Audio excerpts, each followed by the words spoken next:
لبيك اللهم لبيك. هاد ثلاثه ديال الاصدقاء من بعد ما دخلوا للاسلام قرروا على انهم يمشيو من اسبانيا حتى لمكه المكرمه فوق الظهور ديال الخيول باش يأديو فريضه الحج. ما بين اسبانيا ومكه المكرمه كاينه تقريبا 8000 كيلومتر، والرحله فوق الظهور ديال الخيول كتستغرق تقريبا ازيد من 7 ديال الاشهر. واخا هكاك هاد ثلاثه ديال الاسبانيين قرروا على انهم يغامروا ويديروا هاد الرحله. السلام عليكم، نحن في رحلتنا الى الحج على ظهور الخيل.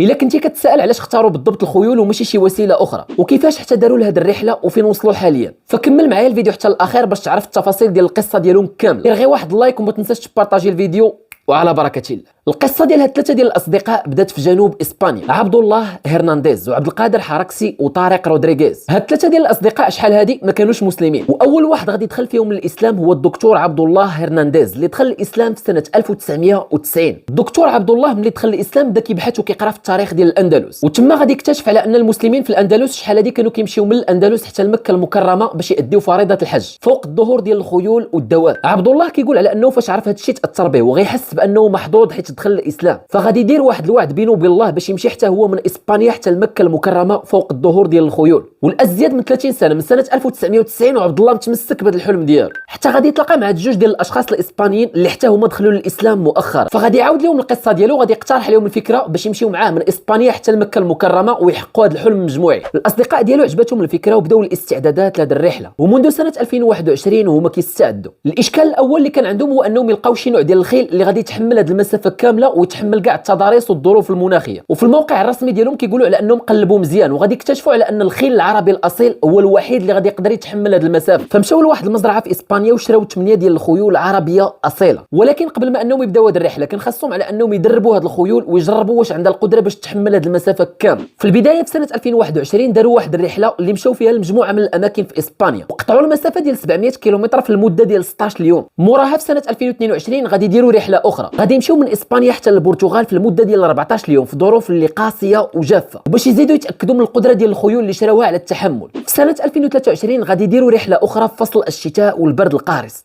رحله اللي غادي يمشيو فيها من اراسينا لقرطاجه وغادي يقطعوا المسافه ديال 430 كيلومتر في الثلج والشتاء. وفي النهايه ديال سنه 2024 غادي يبداو الرحله ديالهم نحو مكه المكرمه، المسافه ديال 8000 كيلومتر. الانطلاقه كانت من اسبانيا مرورا بايطاليا واليونان ثم تركيا وسوريا والعراق وعاد السعوديه.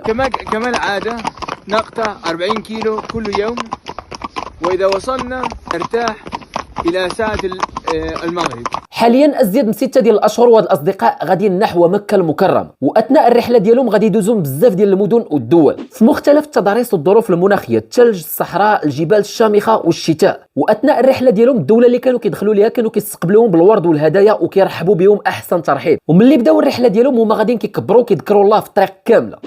لبيك اللهم لبيك، لبيك لا شريك لك لبيك، حسبنا الله ونعم الوكيل.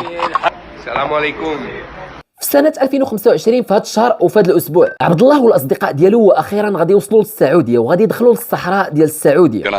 قال أنا شرف لي أن وصلنا أراضي المملكة العربية السعودية، وأن نحن سعداء كثير بوجودنا هنا ونشكركم كلكم.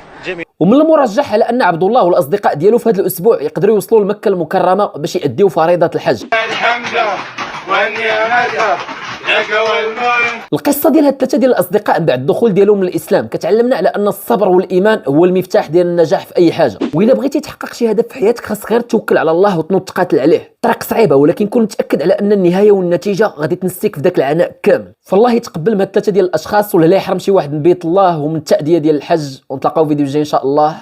السلام عليكم.